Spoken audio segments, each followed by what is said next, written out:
It's Monday, September 29th, 2025, and welcome to the latest happenings inside our federal machine. President Trump met with Prime Minister Netanyahu in the White House today, where they discussed the details with ending the war in the Gaza Strip. President Trump outlined a 20-step plan for ending the conflict, and we'll go over every single one in just a moment. Left-wing rioters in front of ICE facilities are finally getting arrested, but are they arresting enough? We'll take a look at that as well. The federal government shutdown happens in less than 2 days if a deal isn't reached. And the shutdown, the finger pointing, is what both sides have been talking about all day. YouTube banned President Trump from the platform in 2021, and now YouTube has agreed to pay President Trump a $24.5 million settlement. Charlie Kirk's assassin appeared in court today, and we'll have a look at the details with that. And the president announced he is imposing a fresh round of tariffs on both imported furniture and tariffs on movies that are made outside the U.S.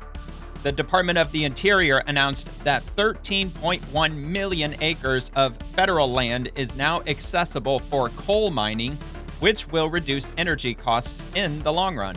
And there's lots more that's happening today, so we're going to just dive right in. And if you enjoyed the video, please give a video a like, just real quick, and subscribe to the channel if you have an extra second to do so. If you enjoy the content, if you enjoy daily updates as to what's going on in our federal machine, everything that's happening in D.C. or what the government is involved with on a daily basis, Monday through Friday. And I also do stuff over the weekend too. Not really focused specifically on swamp material, even though most of it is, if I'm being honest. And by the way, everything that I'm posting in the video everything that I'm covering rather in the video was posted no more than 24 hours ago. Most of this stuff was within the last 12 hours as I grab everything throughout the day before I get started on the video. So here we go. We're going to start right here with Rapid Response 47. 8 hours ago, the president welcomes Israeli Prime Minister Netanyahu back to the White House.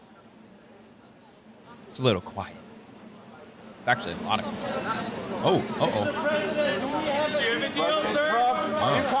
Okay, here we go. Peace in Gaza anytime soon. And the 21-point plan, is everyone on board?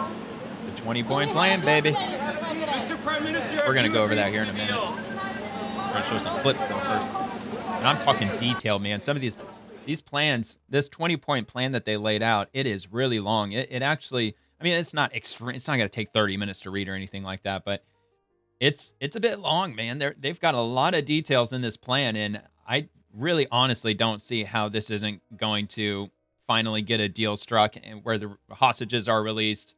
Although it is a quid pro quo, a tit for tat, a back and forth that's involved in this plan. So anyway, again, Rapid Response 47. There's going to be a few clips that I'm going to play with regard to this meeting.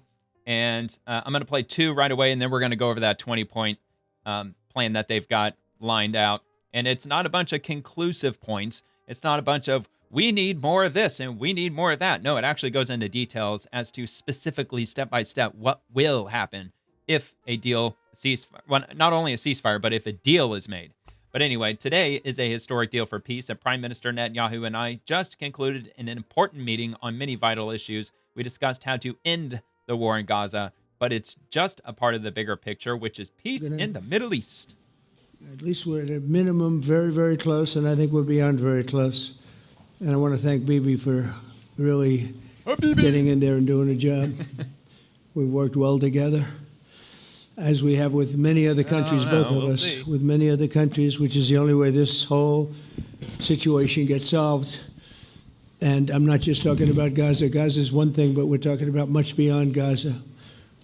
The whole deal, everything getting solved. It's called peace in the Middle East. Yeah, I believe they talked with Qatar today, too. So today is a historic day for peace, and Prime Minister Netanyahu and I have just concluded an important meeting on many vital issues, including Iran, trade, the expansion of the Abraham Accords.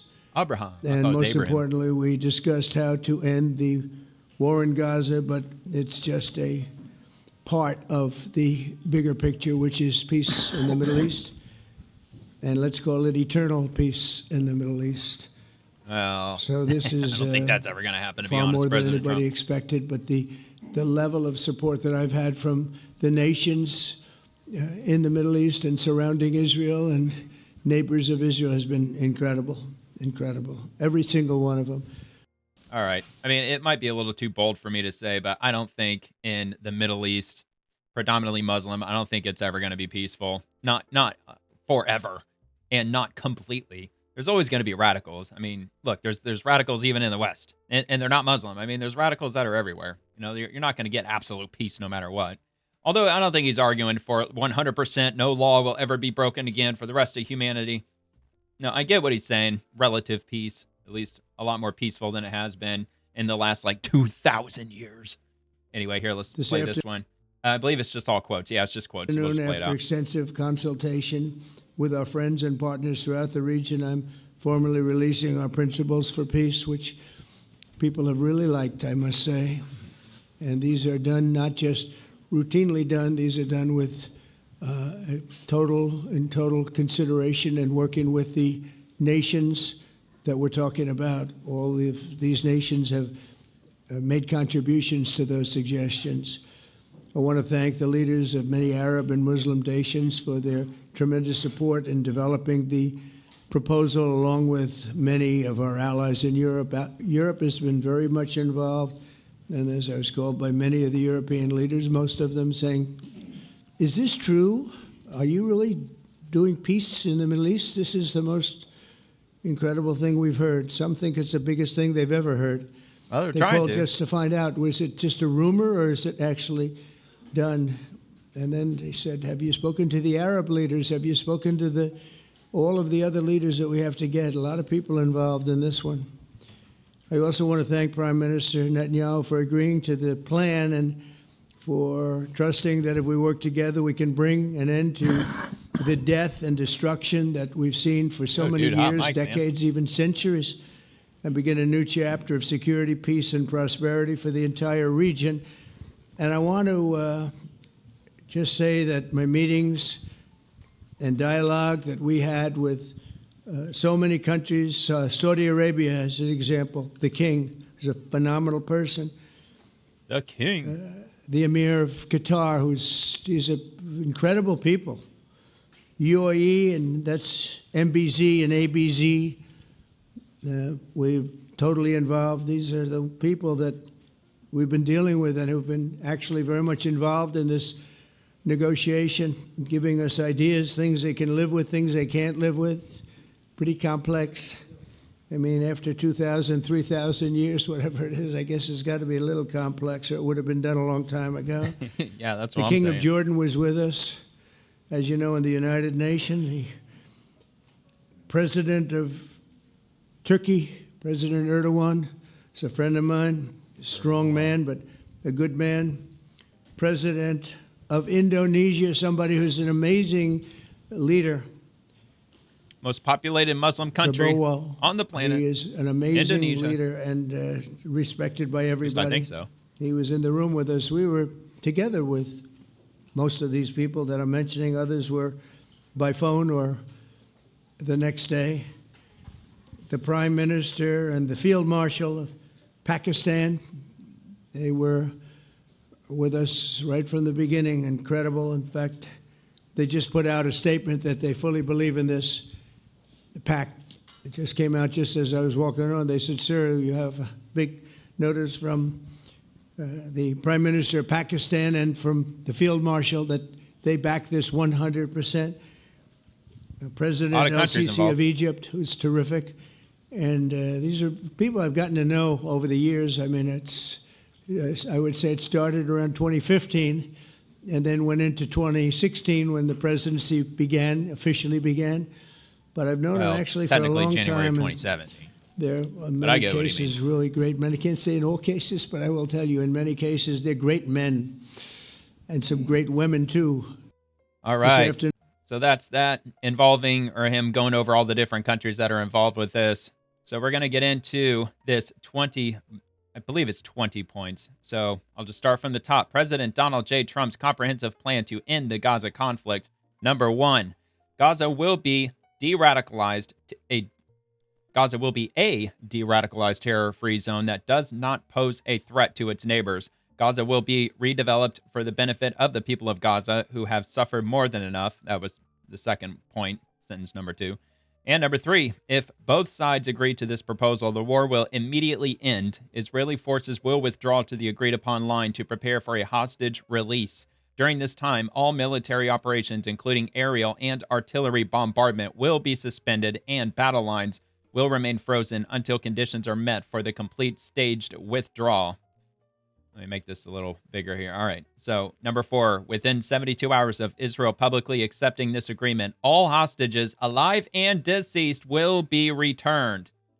And number 5, once all hostages are released, Israel will release 250 life sentence prisoners plus 1,700 Gazans who were detained after October 7th, 2023, including all women and children detained in that context. For every Israeli hostage who remains are released, Israel will release the remains of 15 deceased Gazans. And number 6, once all hostages are returned, Hamas members who commit to peaceful coexistence and to decommission their weapons will be given amnesty. Members of Hamas who wish to leave Gaza will be provided safe passage to receiving countries. Number 7, upon acceptance of this agreement, full aid will be immediately sent into the Gaza Strip. At a minimum, aid quantities will be consistent with what was included in the January 19, 2025 agreement regarding humanitarian aid, including rehabilitation of infrastructure, which includes water, electricity, and sewage, as well as rehabilitation of hospitals and bakeries, and entry of necessary equipment to remove rubble and open roads.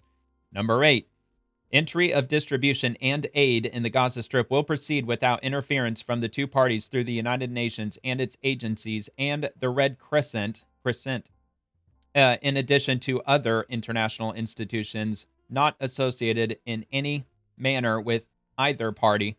Opening the Rafah crossing in both directions will be subject to the same mechanism implemented under the January 19, 2025 agreement.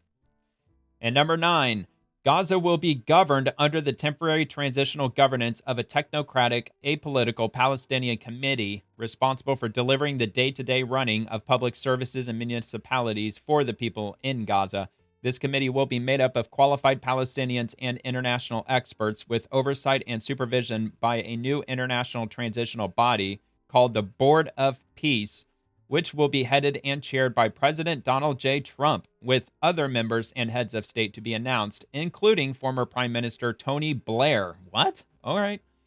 This body will set the framework and handle the funding for the redevelopment of Gaza until such time as the Palestinian Authority has completed its reform program as outlined in various proposals, including President Trump's peace plan in 2020 and the Saudi-French proposal, and can securely and effectively take back control of Gaza. This body will call on best international standards to create modern and efficient governance that serves the people of Gaza and is conducive to attracting investment. Number 10, a Trump economic development plan to rebuild and energize Gaza will be created by convening a panel of experts who have helped birth some of the thriving modern miracle cities in the Middle East. Many thoughtful investment proposals and exciting development ideas have been crafted by well-meaning international groups and will be considered to synthesize the security and governance frameworks to attract and facilitate these investments that will create jobs, opportunity, and hope for future Gaza.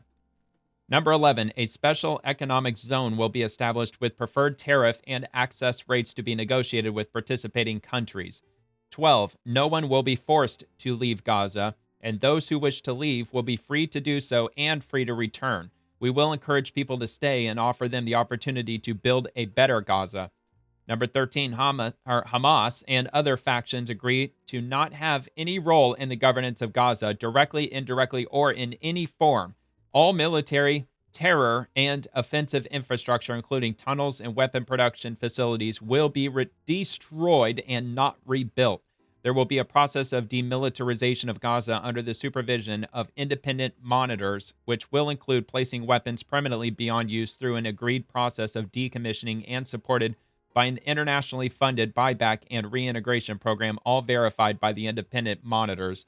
New Gaza will be fully committed to building a prosperous economy and to peaceful coexistence with their neighbors. 14. A guarantee will be provided by regional partners to ensure that Hamas and the factions comply with their obligations and that New Gaza poses no threat to its neighbors or its people.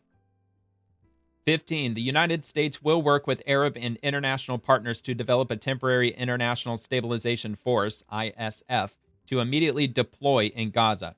The ISF will train and provide support to vetted Palestinian police forces in Gaza and will consult with Jordan and Egypt, who have extensive experience in this field.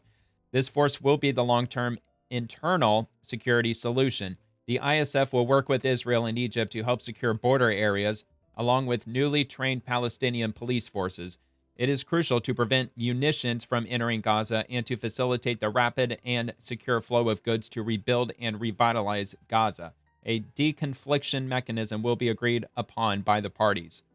Number 16, Israel will not occupy or annex Gaza. As the ISF establishes control and stability, the Israel Defense Forces will withdraw based on standards, milestones, and timeframes linked to demilitarization that will be agreed upon between the IDF, ISF, the guarantors, and the United States, with the objective of a secure Gaza that no longer poses a threat to Israel, Egypt, or its citizens. Practically, the IDF will progressively hand over the Gaza territory it occupies to the ISF according to an agreement they will make with the transnational authority until they are withdrawn completely from Gaza, save for a security perimeter presence that will remain in Gaza is properly secure from any resurgent terror threat. Number 17. In the event Hamas delays or rejects this proposal, the above, including the scaled-up aid operation, will proceed in the terror-free areas handed over from the IDF to the ISF. Number 18, an interfaith dialogue process will be established based on the values of tolerance and peaceful coexistence to try and change mindsets and narratives of Palestinians and Israelis by emphasizing the benefits that can be derived from peace. 19, while Gaza redevelopment advances and when the PA reform program is faithfully carried out, the conditions may finally be in place for a credible pathway to Palestinian self-determination and statehood, which we recognize as the aspiration of the Palestinian people. And finally, number 20, last but not least, the United States will establish a dialogue between Israel and the Palestinians to agree on a political horizon for peaceful and prosperous coexistence. So, incredibly detailed. That, look, if they're not going to agree to this, I don't think they're going to agree to anything at that point. I mean, they're talking about amnesty.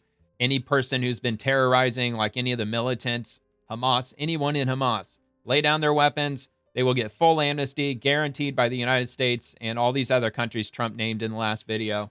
At least I'm assuming that's part of the deal. They'll be allowed to go to any country that would allow them to travel there. They can move freely between Gaza and any other countries of the region. And yeah, I mean, they're going to send aid. The U.S. and other countries that are agreeing, they're going to get rid of all the rubble. They're going to rebuild. They're going to rebuild the hospitals, the infrastructure in general. I mean, look, I honestly don't think that if they don't agree to this, I don't even know what they're going to do. I guess it's just going to have to drag on forever. I don't know. But it sounds like it's probably going to happen, especially when Trump is announcing this. I have a feeling that they've probably been talking with Hamas leaders, and I'm sure that they probably named quite a few things in this list of demands, and they're being met. So I guess we'll just have to see. So let's see about this image here. Can I scale it back a little? Let me just take a look here. Yeah, here we go. Oh, hang on. Technical difficulties. My mouse just died. All right, anyway. That was the issue. All right, so Trump, end of Gaza war, Mediterranean Sea, and Israel. So Gaza City the blue line is IDF current line of control. So that's where the IDF is currently in control. And then the yellow indicates initial withdrawal with the hostage release, which indicates the yellow line. The red line is the second withdrawal when ISF mobilized per standards set in Trump's plan. And then the third withdrawal, which is the lined on the outer perimeter, is the security buffer zone. So we'll see. we'll see if they agreed to it. It could, I'm assuming it could happen as early as tomorrow, or maybe we'll find out, any minute. It could happen any minute now. I don't, I guess all they're going to wait on is just Hamas, or is it a yay or is it a nay?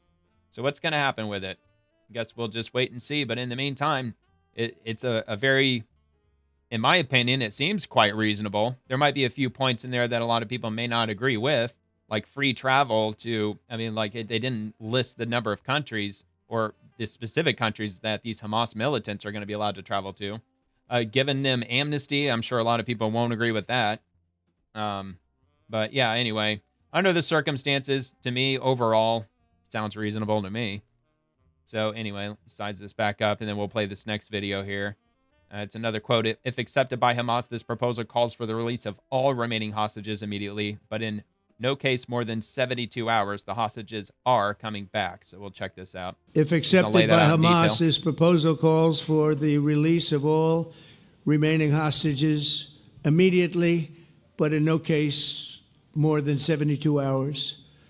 So the hostages are coming back, and I think he meant no more than 72 hours. This from the standpoint, doesn't sound right, but it is so important to the parents. The bodies of the young men, I believe in almost all cases, the young men are coming back immediately.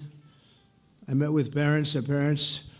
My question is, have they been in any dialogue with them to find out if there's any proof of life for any of these hostages, or have they not heard anything with regard to these hostages over the last 2 years? I'm just wondering if there's any indication, if they've been communicating with these Hamas people to see if really they are. Have they spoken with any of the hostages over the phone or anything like that? That's what I've been curious about, because I haven't heard anything as far as that. I know that there's been hostages that were released that spoke to officials and told them, these are the ones that I was in contact with who were still alive. At least when I left, they were still alive.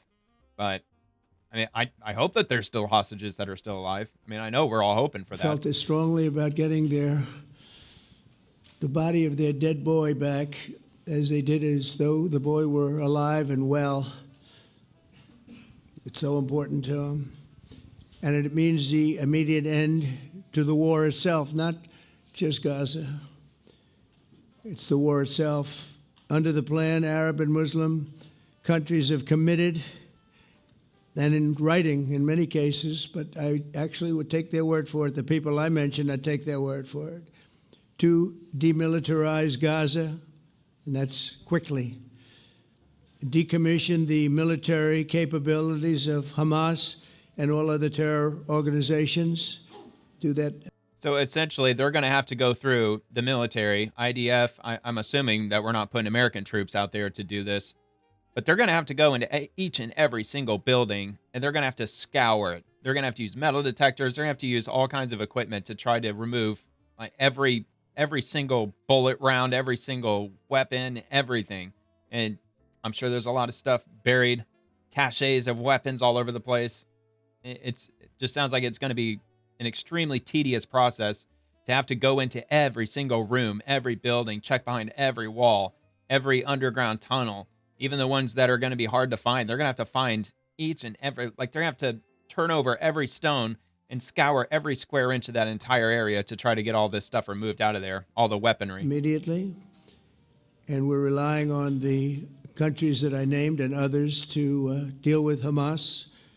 And I'm hearing that Hamas wants to get this done too, and that's a good thing.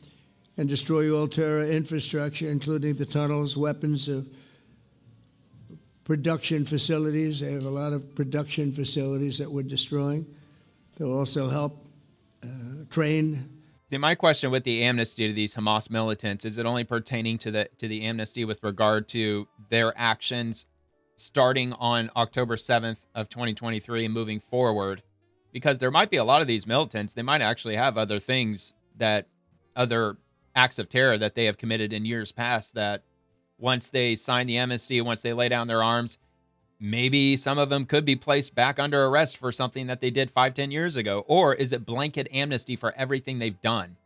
Which I'm assuming the latter to be true, but local police forces in the areas that we're discussing right now, in particular in and around Gaza, working with the new transitional authority in Gaza, all parties will agree on a timeline for Israeli forces to withdraw in phases. They'll be withdrawing in phases.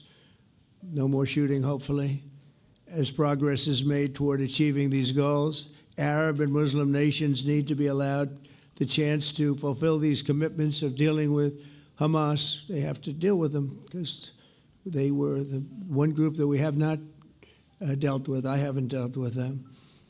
But the Arab countries are going to, and Muslim countries are going to be dealing with Hamas, and I believe they've already been there. I think they probably have an understanding, and they haven't maybe mentioned that, but I would imagine they do. Otherwise, they wouldn't have gone as far as they've gone. If they're unable to do so, then Israel would have the absolute right and actually our full backing, the U.S. full backing. Marco's here, and a lot of our leaders are here, our great Vice President, Susie Wiles, Steve Witkoff, Jared Kushner. They've been so involved in this process. I don't think anybody else could have done it or even come close. But it's we're right there. We're right there. First time in thousands of years, I think you can probably say, if you really look into it, if you study back, if you're a scholar, you would say thousands of years. Israel would have my full backing to finish the job of destroying the threat of Hamas. But I hope that we're going to have a deal for peace. And if Hamas rejects the deal, which is always possible, they're the only one left. Everyone else has accepted it. But I have a feeling that we're going to have a positive answer. But if not, as you know, Bibi, you'd have our full backing to do what you would have to do. Wow. If All accepted. right. Yep. They'll have to do what they have to do, which I'm assuming completely obliterating and leveling the entire place, probably. I don't know. I can only imagine, though. If they say no deal, it's probably going to get pretty ugly. And it's probably not going to last very long. I would imagine, but I don't know. All right, so I've got one more. Or two more. Actually, yeah, I think I got two more. So only a couple of minutes, only a couple more minutes. To ensure the success of this effort, my plan calls for the creation of a new international oversight body, the Board of Peace, we call it, the Board of Peace. Sort Board of a of beautiful Peace. name, the Board of Peace, which will be Big, beautiful headed, Board of Peace. not at my request, believe me, I'm very busy, but we have to make sure this works.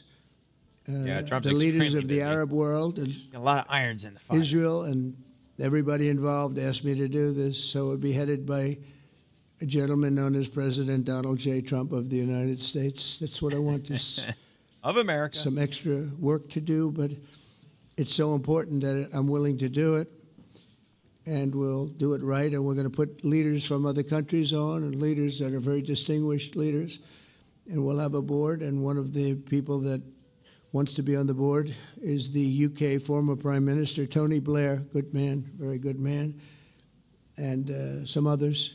I just haven't And heard they'll his be name in a named while. over I the didn't know next few Tony Blair days. was even relevant. And it'll be quite the board. Working, everybody wants to be on it now. I don't know if that had anything to do.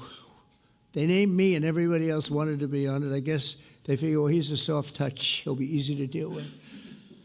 Working with the World Bank and others, it will be responsible for recruiting and training a new government that will be made up of Palestinians along with highly qualified experts from all around the world.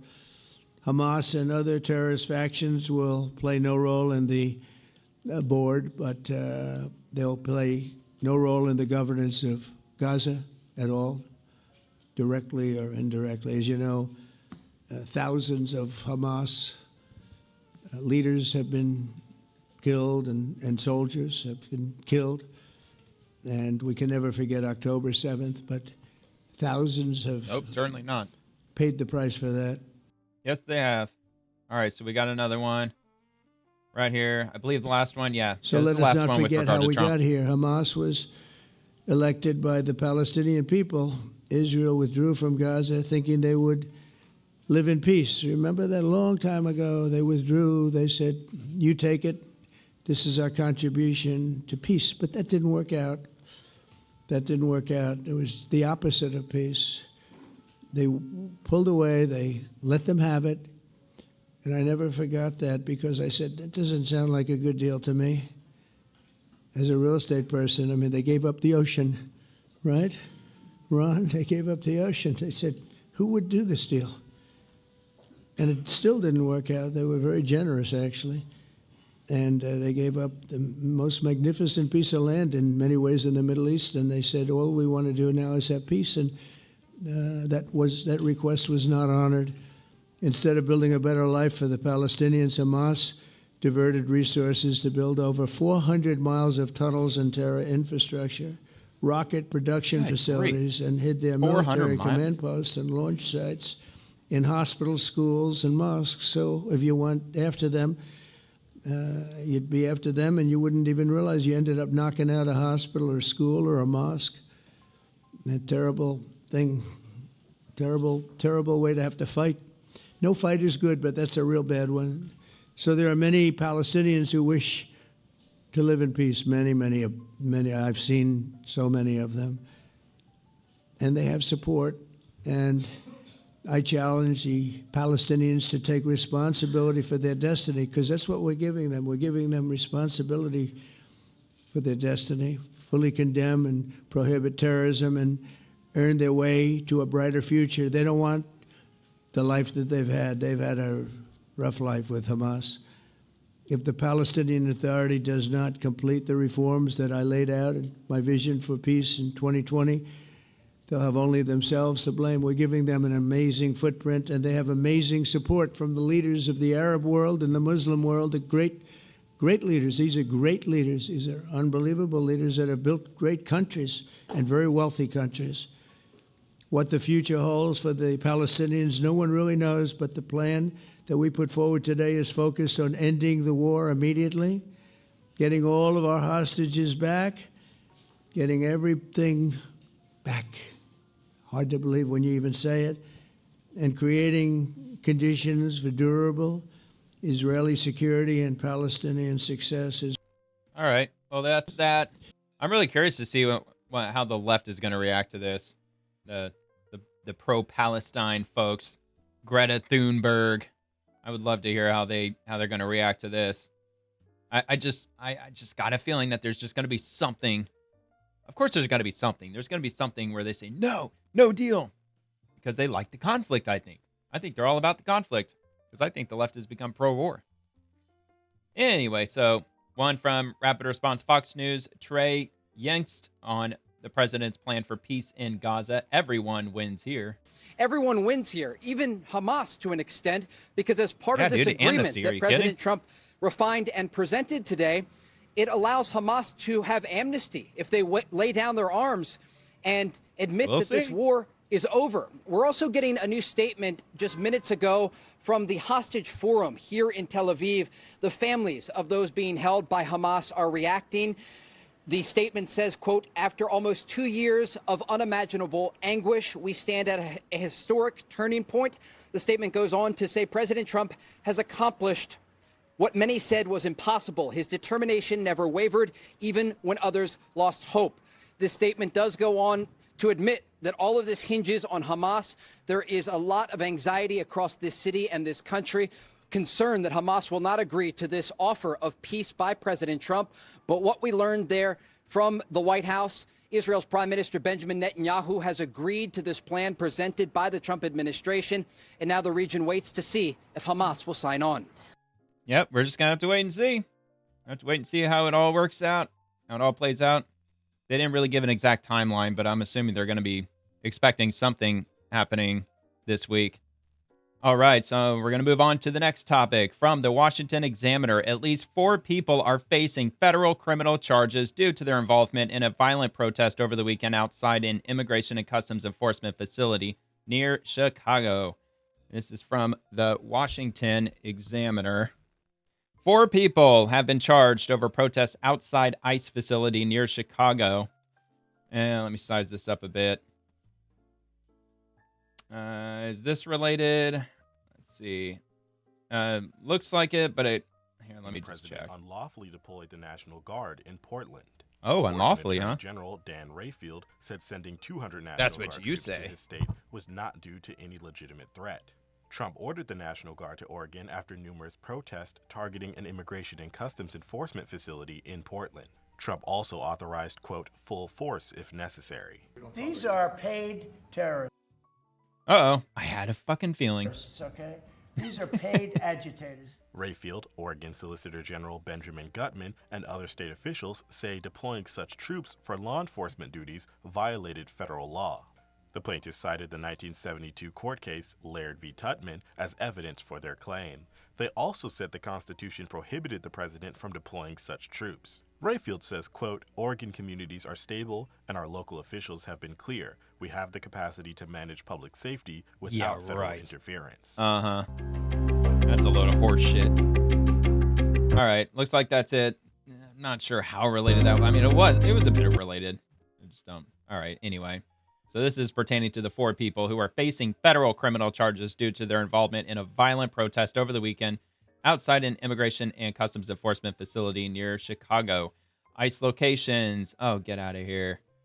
Get out of here. All right. ICE locations have become increasingly targeted in violent attacks over the last several months, including last week's shooting at an ICE Dallas office that killed 1 detainee and wounded 2 others. No officers were injured in the attack. 3 protesters are being charged with forcibly assaulting federal officers in Illinois, while the other one is being charged with forcibly resisting federal officers, according to criminal complaints filed Sunday and shared by the Chicago Sun-Times. 2 of the charged suspects were allegedly carrying firearms with lawful permits during the protest on Saturday in Broadview, Illinois.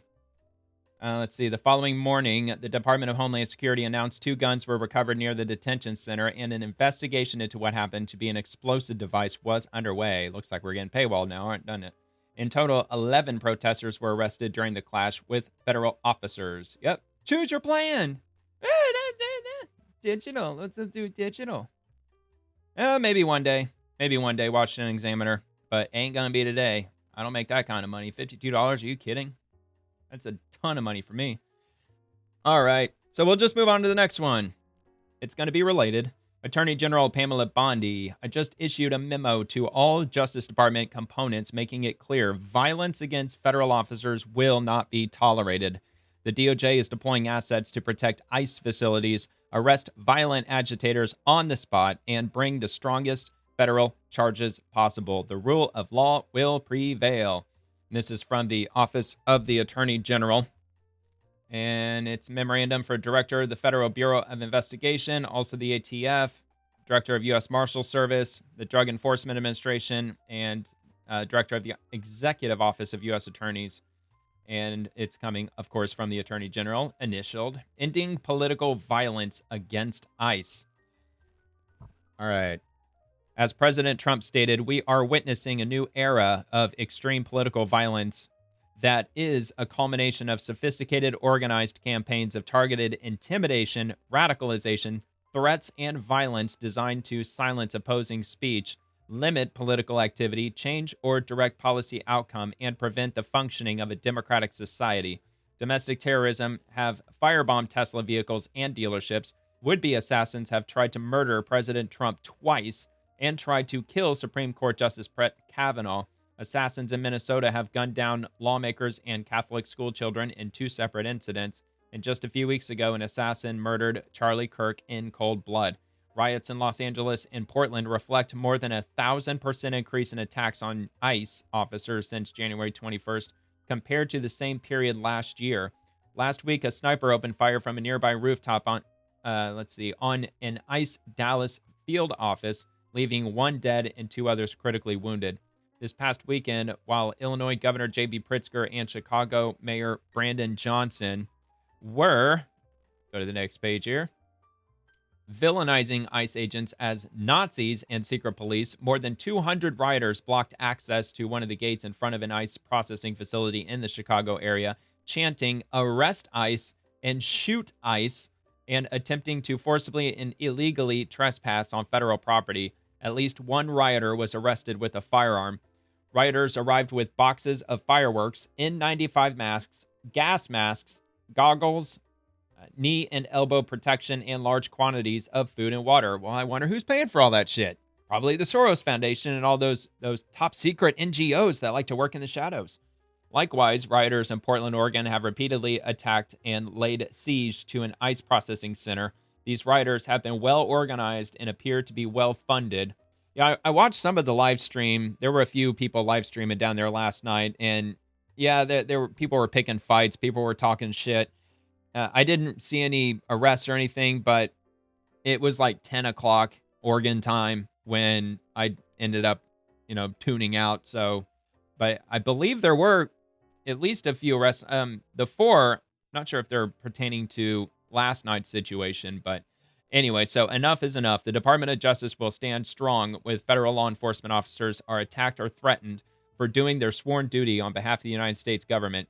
I'm directing the Bureau of Alcohol, Tobacco, Firearms, and Explosives, the United States Marshal Service, the Drug Enforcement Administration, and the Federal Bureau of Investigation to immediately direct all necessary officers and agents to defend ICE facilities and personnel whenever and wherever they come under attack, including Portland and Chicago. Our officers will suppress all unlawful rioting and arrest every person suspected of threatening or assaulting a federal law enforcement officer or interfering with federal law enforcement operations. So that last part is kind of important. Interfering with the enforcement, where did it go? Interfering with federal law enforcement operations. So if they're standing in front of an ICE vehicle when they're trying to exit the gate, if they're blocking anything that's going on with ICE, if they stand in the way, if they even stand in the driveway, I'm assuming she's saying that they will be arrested. And that is quite important, especially with regard to Chicago, because that's exactly what they've been doing. They've been blocking that exit gate, preventing ICE vehicles from leaving. Now, they still leave regardless, but they have to inch their way out extremely slowly because there's 100 people standing in front of the vehicle. But they are interfering with their regular duties as federal officers, and as a result, that could come with a penalty of up to 8 years in federal prison just for obstruction, just for obstructing their duties. So standing in front of ICE vehicles, look, dude, they got to arrest every last one of them. They have to. If they keep fucking around and they don't arrest them and they just kind of push them out of the way, or they just hit them with fucking pepper spray, fire rubber bullets and tear gas at them, that's not going to do anything. They keep coming back every single day. You got to throw them in jail, stack charges on them, hit them in their pocketbook, hit them where it hurts. Even though there's a lot of these nonprofit organizations, they pay for their legal costs and their lawyers and all that stuff, which I know the federal government has said that they're going to go after those organizations too, the ones who are funding their legal funds and all that. So, all right. Anyway, so let's see. I am further directing the U.S. Attorney's Office for the District of Oregon and Northern District of Illinois to charge all such persons with the highest provable offense available under the law. All state and local law enforcement officers protecting ICE facilities and personnel are hereby added to a temporary ICE protection task force alongside each of the department's law enforcement components.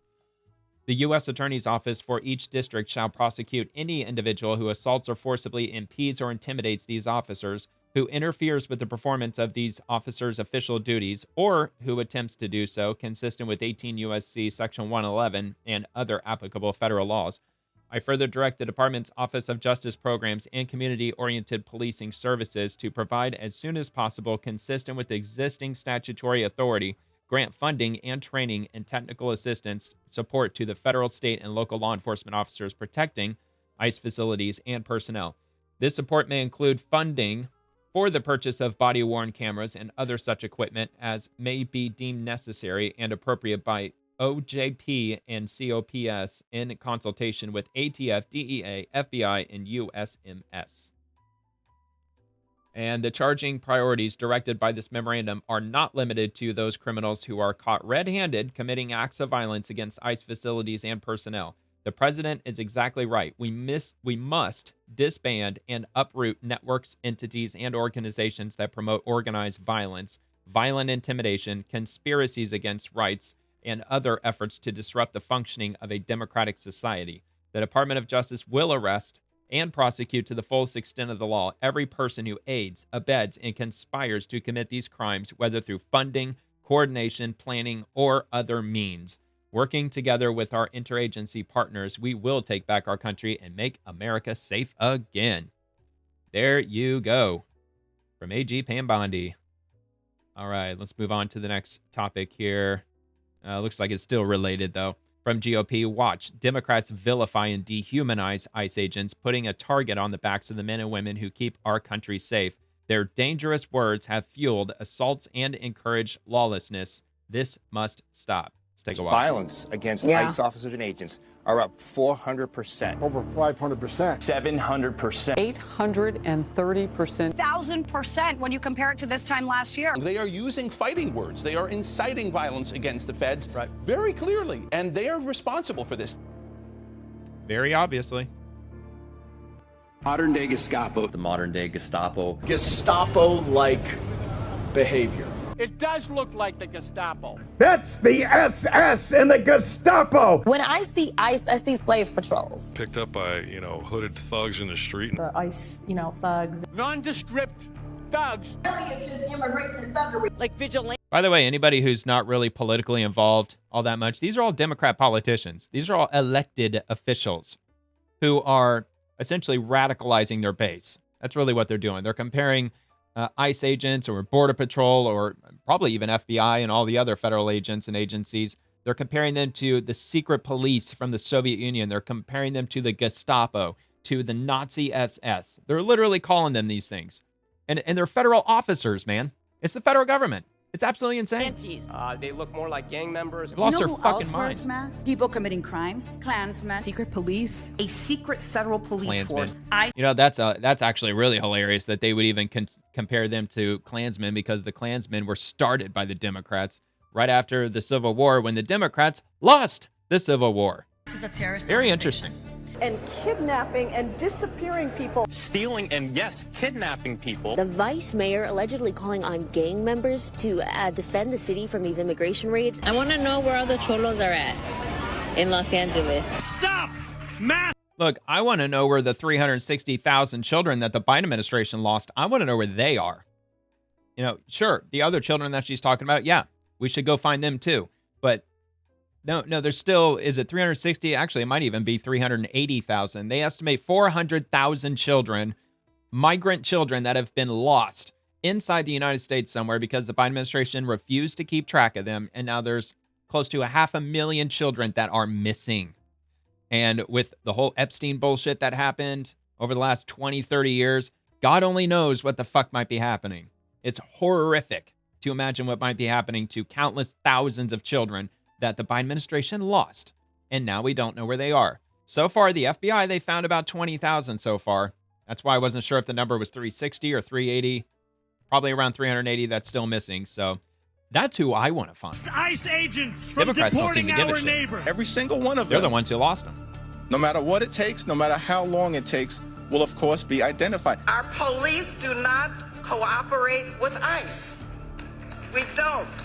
Our local police department will not ever cooperate with ICE. One of the most And you have to ask yourself, why are they refusing to cooperate with the federal government to this extent? Because they are losing constituencies. They're losing people that they can count in the census in order to get more Democrat seats in the House. That is what this whole thing is all about. It takes, 700,000? I think it's 700,000 roughly. That's how many people are required to gain another seat in the House. And if a city like Chicago, if they have 700,000 illegal immigrants, or even 500,000, or whatever the number might be, all of those people account toward another congressional seat. This is all in the name of power. That is all they care about. They don't care about the jobs that are being taken away from Americans. They don't care about the apartments, the cost of rent going up sky high, because these people got to live somewhere. The same with the cost of electricity going sky high, because they tap into the electrical grid too. They are human beings, so they do require electricity. The same with water usage and everything else. And when you add 10, 20, 30 million people into a system that's not prepared to take that amount of people in virtually overnight, you get an increased cost of everything. Our food went up. It wasn't just COVID. It's also a large influx of people that just suddenly showed up inside our country. And these Democrats, they don't give a shit about you. They don't care. They don't care that you're having to pay a much higher amount for pretty much anything and everything you can think of. And a lot of it has to do with this large influx of illegal immigration. They don't give a shit. All they want is fucking power. Firing things have been when people encircle courtrooms and refuse to allow ICE agents in. It's time to escalate or fight back or push back against this fascist government. That's right. We have to stand up and fight back. They're trying to protect their own power. Shot for the That's anti-Trump resistance. All about. There needs to be blood to grab the attention of the press and the public. Talk about being used as political pawns on the part of these people on the left, and it's gonna get some people killed. And what's even more appalling is right now they're about to shut down the federal government, which I'm getting to here in a bit. They're about to shut down the federal government because the Democrats are demanding almost $1 trillion for immigrant health care, illegal immigrant health care. They want to restore health care for illegal immigrants. And they want to use your tax dollars to do it. And they're willing to shut down the government to make it happen. And according to the Republicans, they're not going to cave. They're not going to back down. I'll believe it when I see it. But I just have a feeling that the Republicans, as always, they're going to end up caving and saying, well, we're not going to give you $1 trillion because that's insane. We'll give you $100 billion. And then the Democrats say 500. No, 150. It's going to be that fucking bullshit. And I hope it's not. I hope they don't give in at all. Because I think it's going to get to a point where, look, a lot of Democrat voters work for the federal government. Probably a lot more than registered Republicans, especially in Washington, D.C. The amount of people out of the federal employees that live in Washington, D.C. who vote, 90% of them vote Democrat. And the same applies all over the country. So all these people that are involved with the federal government who are going to negatively benefit from the government getting shut down, they're going to wear down on these Democrat politicians over time, I think. And that's why I think that Republicans should stand their ground, because this is ridiculous. It's absolutely ridiculous. They agreed to the provisions of the One Big Beautiful Bill, and they helped sign. Look, not all Democrats signed off on it. I'm sure the vast majority of them said, hell no. However, it passed in the Senate. But what they want is they want a lot of those insane left-wing policies, especially with regard to funding, that they lost with USAID, with what they lost with public broadcasting. They want to restore all of that. And that is why they're trying to shut down the government. And what their argument is that, well, the Republicans, they're the ones that control the House. They control the Senate. They control the Oval Office. Hell, they even control the Supreme Court. So we're not shut down the government because we don't have majority control. No, yeah, they do in the Senate, because there's 53 Republicans in the Senate that have a vote. However, they need 60 votes in order to pass the bill for funding. So it's very much the Democrats that are holding this up, led by Chuck Schumer. All right, moving on to Senate Judiciary Republicans. Tomorrow at 9:15 Eastern, Blue City Chaos and Tragedy, how the Trump administration is addressing the human cost of soft on crime policies. This happens tomorrow morning. Democrats wanted a hearing on the president's efforts to fight crime in blue cities. Now they have one. Now, I'm not going to read this whole thing. I'll just read maybe the first paragraph or two. So this is from Chuck Grassley.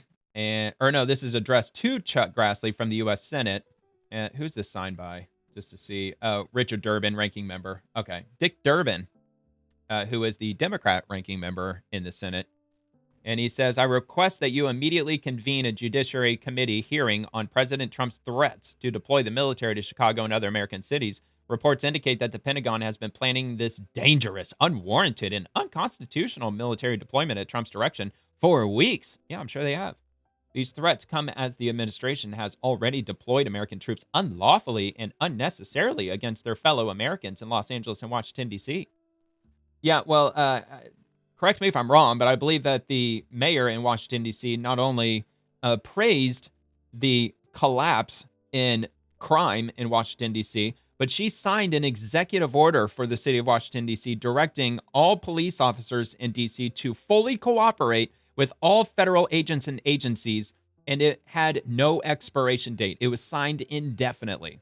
So she's already come out and praised the insane reduction in crime in an extremely short amount of time, within just a few weeks. It virtually disappeared. I might be wrong, but I believe there still hasn't even been a single murder in Washington, D.C. since the feds essentially started cracking down. I don't believe there has been, and we're coming up on almost 2 months. But if there has been a murder, and if you're aware of it, please leave me a comment, let me know, because I could be wrong, but I believe there hasn't been any murders since that happened. So anyway, just one more paragraph here. The domestic deployment of the military into American communities raises serious concerns within the jurisdiction of the Judiciary Committee that warrant an immediate hearing. The founders of this nation understood that an unchecked military turned inward on its own people is a grave threat to ordered liberty. Look, dude, these cities are not orderly, not even close. These liberties include the rights of speech and assembly safeguarded by the First Amendment and the protection against unreasonable searches and seizures secured by the Fourth Amendment. Well, what about the Second Amendment? What about the Second Amendment? That one comes before the Fourth Amendment, if they were ordered and in terms of importance. Because blue cities, oh God, they hate the Second Amendment, absolutely hate it. Last thing they want is for their citizens to protect themselves with arms. Well, no, of course not. But anyway, it's a couple of pages here from Dick Durbin. Yeah, so the Republicans, this was posted by the Senate Judiciary Republicans. So they demanded it. They got it. So it's going to be interesting to see how this plays out tomorrow morning. It's going to be heated. It's going to be very frustrating. It's going to be unnerving at times. And at other times, it's going to be quite satisfying. It's going to be one of those situations tomorrow. I don't know how long it's going to go. It could go 4 hours, 6 hours. Probably no more than maybe 4 or 5 hours. That'd be my guess. But I reposted it if you want to read the rest of this for yourself, or you can just go straight to SEN Judiciary GOP over on X. And my X profile is at SPAETHON. There it is up there at the top. Yep, there you go. The swamp. The swamp. SPAETHON. It's the same as my YouTube name, except I've got an N at the end. I already have the YouTube name Spathon, but I started this new channel for this show because the algorithm recommended that I do so. So I did just that. All right. So this comes from BBC News, World News. Trump and Democrats end a meeting without a deal as U.S. shutdown looms. So it sounds like Trump and the Democrats did have a meeting after all, because Trump, he said no. They had a meeting scheduled, I think it was last Friday, and he ended up canceling the meeting because it wasn't going to go anywhere. And he's absolutely right. It wasn't going to go anywhere. So I guess he gave them an audience, it appears today. And let me just play this first, see what Chuck Schumer has to say. Who is that? Hakeem Jeffries, I think. On health care and on their ability to undo whatever budget we agree to through rescissions and through impoundment, as well as pocket rescissions. And I think for the first time, the president heard our objections and heard why we needed a bipartisan bill. Their bill has not one iota of Democratic input. That is never how we've done this before. We have disagreements. By the way, this is just a temporary funding bill that they're fighting over. This is a 6-week funding bill. This bill that they're holding up, this is not the fiscal year bill for next year. This isn't the financial bill that they're passing for next year. That comes up in about 6 weeks. This is just some temporary, just to get the government over the finish line to the next fiscal year spending bill. That's all this thing is. It's absolutely ridiculous what they're doing. And notice how they don't tell you exactly what they want this $1.5 trillion for. The Democrats have been kind of quiet about that, except for them screaming about 15 million Americans are going to lose health care. Their health care is going to skyrocket and get so expensive. Yeah, because they're getting rid of tax provisions or tax credits in the One Big Beautiful Bill. They slashed a bunch of tax credits from Obamacare. And I think they should. If you're receiving Obamacare, look, these tax credits are temporary. They were never meant to be forever. That was never the intention. But of course, the Democrats want to hang on to it because it's a power move. It just allows them to stand up on a fucking soapbox and preach to their voters, look, the big bad Republicans, they're going to make your health care go up. No, actually, Obamacare took care of that 12, 13 years ago. It made all of our health care extremely expensive, actually. It made it much, much, much worse. Anyway, the U.S. is hurtling toward a government shutdown on Tuesday night, and there appears to be little appetite on either side of the partisan divide to avoid it. A last-ditch meeting between President Trump and Democrat leaders in Congress made little progress. If anything, both sides have been digging deeper into their positions. After the meeting, John Thune, a Republican Senate Majority Leader, accused the Democrats of hostage-taking. Democratic Senator Leader Chuck Schumer said there were very large differences between his party and the White House. Well, duh. Yeah, of course. It's because y'all have turned into fucking psychopaths. No one sounded optimistic. Republicans want a short-term extension of current spending levels, essentially kicking the legislative can a bit further down the road. They're happy with the way things are going, particularly since the Trump administration has been implementing spending cuts on its own without the help of congressional budget setters. And let's see, Democrats want that practice to end. What's the point, they wonder, with negotiating spending level agreements if Trump will just ignore them? They also want a firm agreement to renew the government health insurance subsidies for low-income individuals that expire at the end of the year, something Republicans have been reluctant to do so far. Yeah, I mean, they should be allowed to expire. Look, most of these people, either they're on welfare or they're not working, or, there's a whole bunch of different variables. I guess it's kind of convoluted if you dig further into it. However, a lot of this that the Democrats want to include pertains to illegal immigrants. Anyway, those are the negotiating positions of both sides, but the government shutdown fights are about more than policy. They're about politics. Republicans think they have the political high ground. The party that makes demands in exchange for keeping the government open, in this case, the Democrats, typically gets the lion's share of the blame when a shutdown happens. Well, yeah, dude, like the Republicans have already agreed to everything. It's the Democrats that at the quote unquote last minute, now all of a sudden they want $1.5 trillion for a bunch of just Democratic nonsense. Anyway, Trump and the Republican congressional leaders are already claiming that they are the reasonable ones. Yeah, they are. They're the ones, they say, who simply want to buy more time to negotiate without the adverse consequences of a shutdown.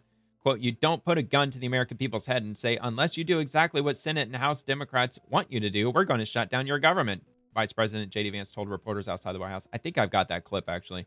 Of course, Democrats don't see it that way. So anyway, it continues. It's a long article. I can't read through the whole thing, of course, but it's a link down below if you want to check it out. It starts with bbc.com, and you can have a look at it if you like. And this comes from the Daily Caller. Rep. Rosa DeLauro, she's quite a character, has a meltdown when asked if the public will blame Democrats for the possible government shutdown. This ought to be fun. But it's 3 minutes. She must go on one hell of an unhinged rant. Very strong about where we are and that there needs to be. Yeah, she totally looks reasonable, right? Are you worried that people would blame the Democrats if there's a shutdown? She doesn't look like a raving lunatic. Get over it. Yeah. Get over it. We have been trying to sit down, and I sat in a meeting with my 3 counterparts where we said very clearly the consensus was bipartisan continuing resolution, which took into consideration Democratic priorities and also dealt with the issue of not being able to steal funds that had already been appropriated. Consensus. Okay, what happened to that consensus? It went to Thune, it went to Johnson, they said no. President sets up a meeting, cancels it. Meets today, and apparently, and as I say, I haven't talked to... Was she pissed that she wasn't invited? Of my leadership yet, but we'll be doing that shortly. That in fact, there needs to be a bipartisan negotiation, and the differences are clear. This is exactly what they want. They want exactly what I was worried about. They know they're not going to get $1.5 trillion. It's the whole art of the deal. They expected the Republicans to come back and say, look, $1.5 trillion is insane. We'll do $200 billion or some bullshit like that. That's what they're pissed off. That's what she's pissed off about, because they fully expect Republicans to cave as they always do. And those are the differences. And above all, it is a question of the healthcare costs and affordability for the American people. That is what is at stake in this delineation. That is what it's about. And they can move to come to bipartisan negotiations. I dealt in the House with nothing but unilateral partisan bills, 12 of them. 12. Yep, they just want to keep writing blank checks to all the health insurance companies so they could just charge anything they damn well please. Yeah, let's just keep paying $8,000 for a CT scan, even though it doesn't cost more than $100 to actually conduct a CT scan. For instance, there's all kinds of goods and services provided by the healthcare industry that has been hyperinflated over the last 12, 15 years. And the Democrats' answer is, well, just throw more money at them. Just give them more money. It's all about the money. Money, money. No, why don't you go after the root of the problem? I don't know if you should regulate the cost of healthcare goods and services. I don't know if that's really the right answer. I don't know. I'm no expert. I'm just saying that shit costs way more than it used to, and a lot of it is because of Obamacare and the federal government writing these virtual blank checks. Whatever it is that they're charging, I guess we'll pay for it, because as long as it's approved by whoever, we'll pay whatever it is. You want to have a good faith effort? This is not the way to fix it. Throw more money at it. It's only going to make it worse. Okay. Your leadership coming out of this meeting mentioned some options put before President Trump. Do you have a sense? I don't know what the options were. I'll be very honest with you as I say so. But they're dealing in good faith, strong as hell about what the situation is, and above all, that the costs of health care to the American people are unacceptable with what they want to do, and the dismantling of public health in the United States is what is at stake. It's just kind of funny. It's kind of interesting how, this is what all the Democrats are talking about right now. They're not talking about Gaza. They're not talking about Ukraine. They're not talking about the violence that ICE is having to deal with. They're standing up on this healthcare thing. This is all they've been talking about for about 2 weeks now. Like 95% of the stuff that I read from Democrats on a daily basis, it's all about the government. The shutdown is happening because Republicans are trying to strip healthcare away from Americans. And it's just kind of odd to me, I think, that this is the one big thing that they're going to stand on. And my main thought behind that is that because it affects relatively a few amount of Americans. I mean, the people who are going to see their healthcare costs increase, what's it going to be, like a couple million, maybe something like that? I don't think it's going to be 20, 30 million. I mean, if it is, correct me in the comments if I'm wrong, but I believe a lot of this money they want going to illegal immigrants. At least so I've read. And I haven't seen any Democrats pushing back against that, saying absolutely not happening. We are not giving a single dime to any illegal immigrants with this healthcare provision that we're demanding. Not a single Democrat has said that. And trust me, I would share it. If any Democrat denied that, saying that we are not giving any of this money that we're asking for, this $1.5 trillion, none of it is going to any illegal immigrants. This is to give money toward the government-funded Obamacare, Affordable Care Act, whatever, toward Americans. But none of them have said that. Republicans have been very clear. They've been saying that over and over, and I've been shown it on this show over and over again. That's what Republicans are saying. They want this money for illegal immigrants to allow them to keep taking taxpayer-funded health care. And Democrats really haven't said anything at all in as far as pushback against that. Instead, they just keep saying that, well, Republicans control the government right now, and they're stripping health care away from all the Americans. It's very interesting. It's very bizarre to me.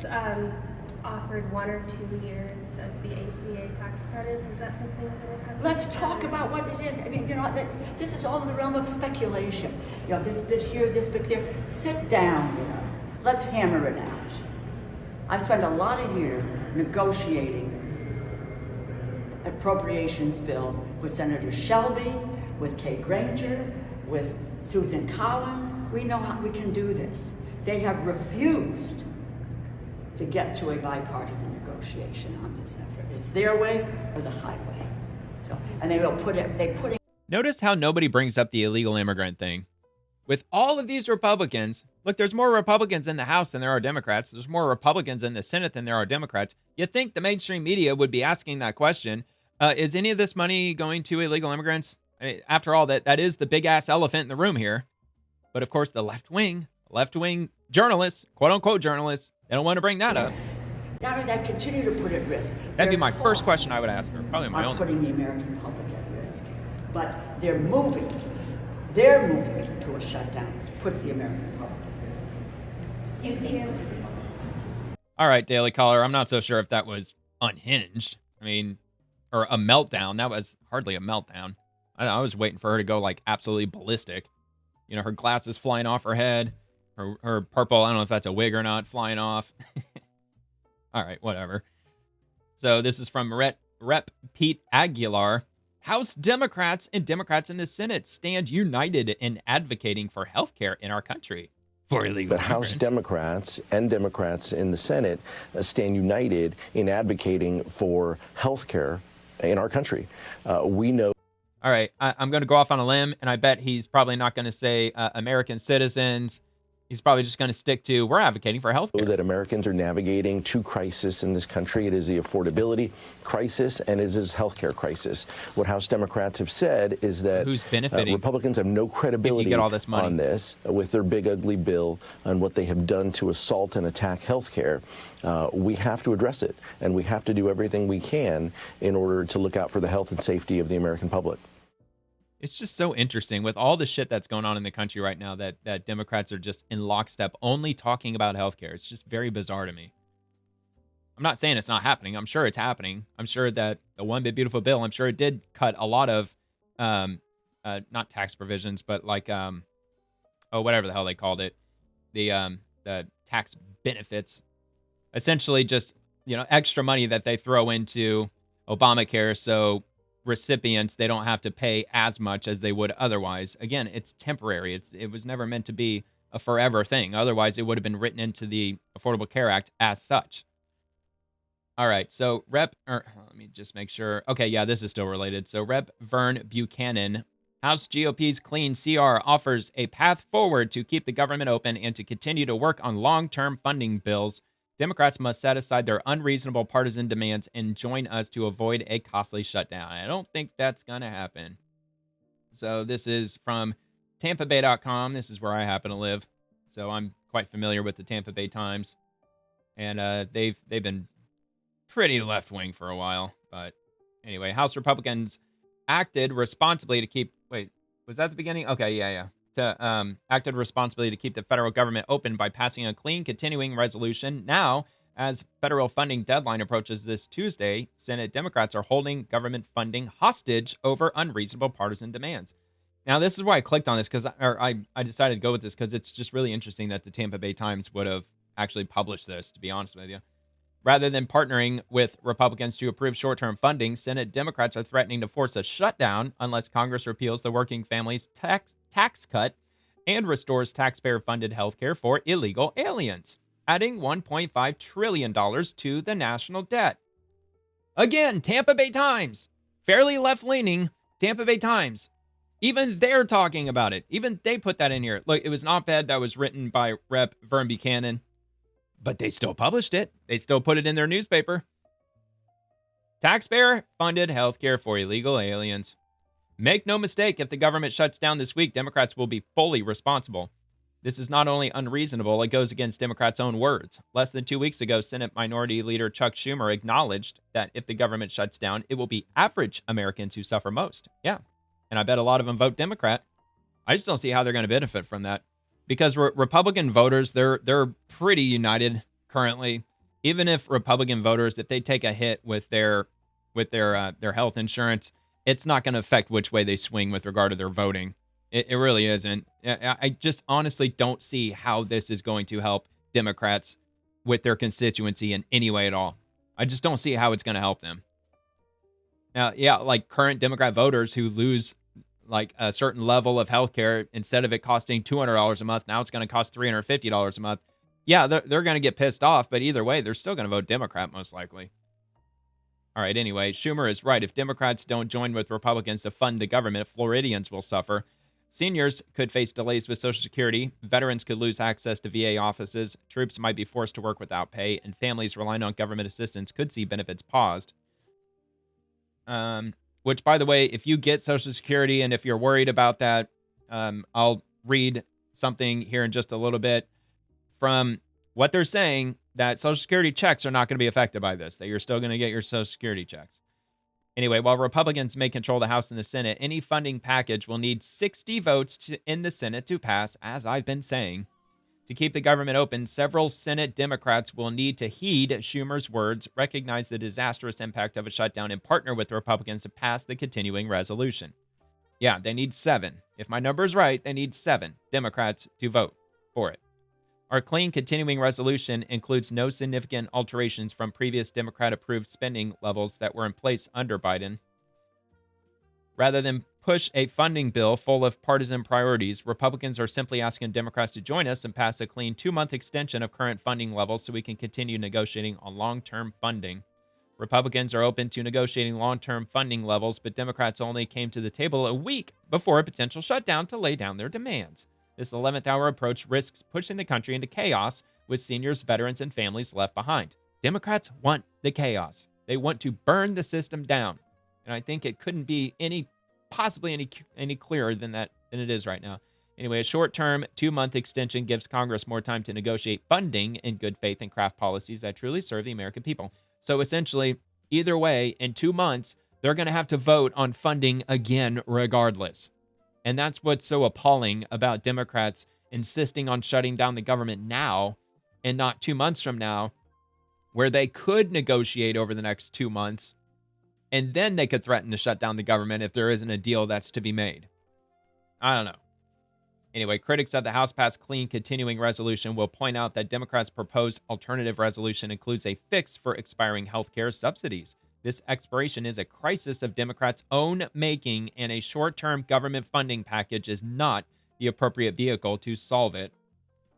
When Democrats passed these heightened subsidies into law at the height of the COVID pandemic, they only extended them through the end of 2025. You see, when Democrats passed this shit, they only extended it through the end of 2025.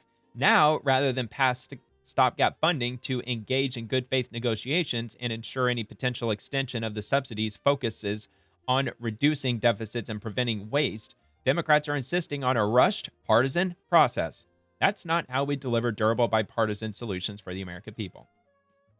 Let's see. Following recent acts of tragic political violence, I hope that my Democratic colleagues will join me to show all Americans that Congress is unified behind our basic constitutional responsibility to fund the government. Now it's time for unity, not partisan games. And our clean continuing resolution offers a path forward to keep the government open and continue to work on long-term funding bills. This is how Congress should work, through cooperation, not brinkmanship.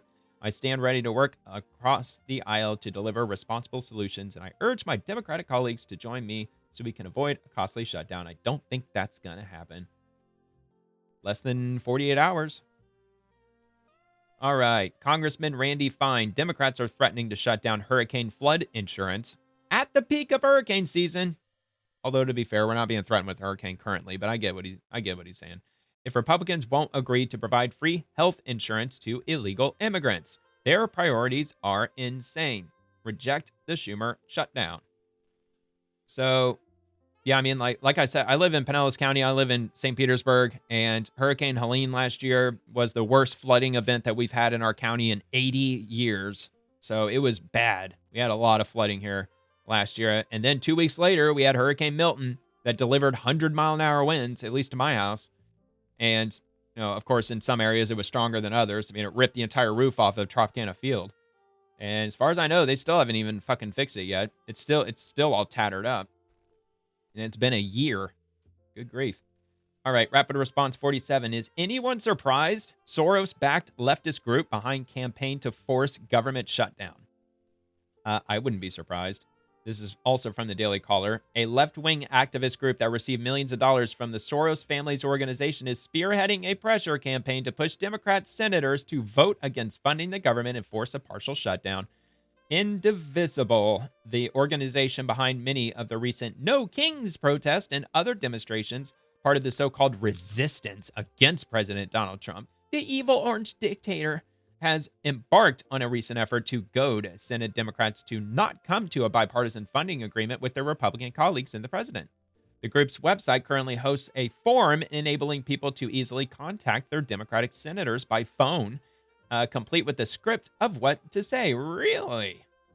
Let's see here. Call now. Tell Democratic senators to keep holding the line in the shutdown fight. This is from Indivisible. This is that nonprofit Soros-backed organization. Oh, look, you can even share on Blue Sky. Oh, no, they don't have X. They don't have Twitter. Oh, no, fuck those platforms. They're too free speech for us. No, we got to go over there on Blue Sky. Blue Sky, where the commies reign supreme. Anyway, federal government funding runs out on Wednesday, October 1st, and Republicans are poised to force a Trump shutdown rather than stop MAGA healthcare cuts or put cheeks on Trump's lawless power grabs. So far, every Senate Democrat except John Fetterman has bravely held the line to fight for healthcare, defend the rule of law, and block congressional Republicans from handing Trump blank checks. We need to remind them we're with them and urge them to keep on fighting and use this form. Please make sure you have your phone nearby. Oh, look at this. Look at this. Here it is. Check this out. Look at this shit. All right, let me zoom in a little bit. Here is your script. That's the script. Hi, my name is, insert your name here, and I'm a constituent from Name Your City. I'm calling to thank Senator Blank for holding the line in the shutdown fight so far. It's like, dude, if you all say the same thing, I mean, whatever. They're still going to count it toward another phone call from one of their constituents. I mean, why do you have to have a carefully crafted script? I mean, they're all going to sound identical. It's going to sound like the same person calling over and over again. Instead, you could just say your name, your city, hold the line, hang up. All right, whatever, man. These people are idiots. So, Indivisible. All right, we already did that. The group's non-tax deductible entity, Indivisible Project, has received a total of $7.6 million in grants from the Soros Open Society Foundations over the past 8 years, according to Indivisible's website. Oh, yeah? Let's take a look at that, too. The Indivisible's website. Awarded grants. Indivisible Project, $3 million, $1.1 million, $500K, $375, $1.75 million, $500K, $350K. Year by year, by the way. And look at that, man. 2023, that's a big jump. Why don't they have 2024's numbers yet? How much you want to bet it's a lot more than 3 million? I bet it's probably like 30 million. I bet it is. It wouldn't surprise me. Open Society Action Fund, 2-year term, $3 million to support the grantees' social welfare activities. Is that what they're calling it? Social welfare activities? Sounds to me like political activism that they're actually engaged with. But whatever. All right. Let's take a quick look. OSF is a grant-making network which left-wing billionaire George Soros founded in 1993 and his son Alex Soros currently chairs. Federal government funding runs out September 30th, and Republicans need Democratic votes to clear the filibuster and avoid a government shutdown. Yeah, we basically are. I already read all that. So anyway, I'll link this if you want to take a look. It's quite detailed. They go into quite a bit of detail with regard to this quote-unquote nonprofit that's backed by the Soros Foundation.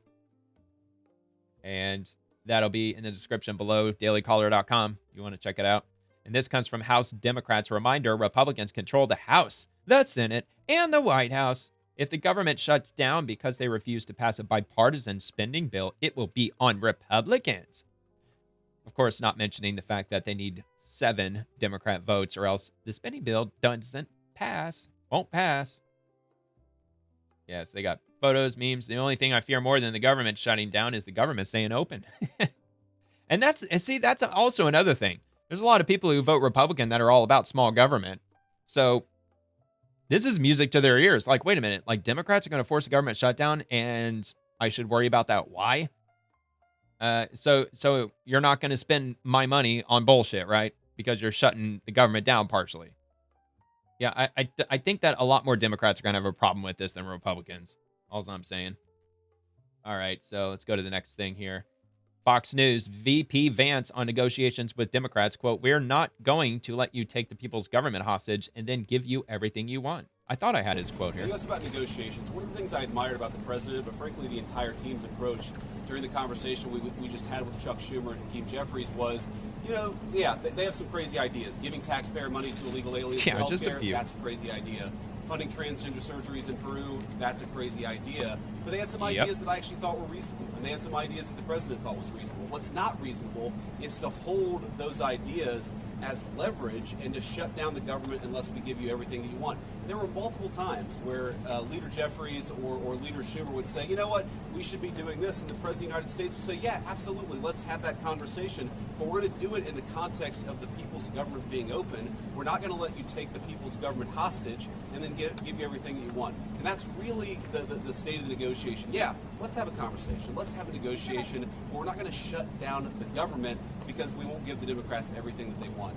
Yep, amen. About negotiations. Amen. Don't give them everything they want. Just hold your ground. That's what I keep saying. Hold your ground. Just let them dig their own freaking graves.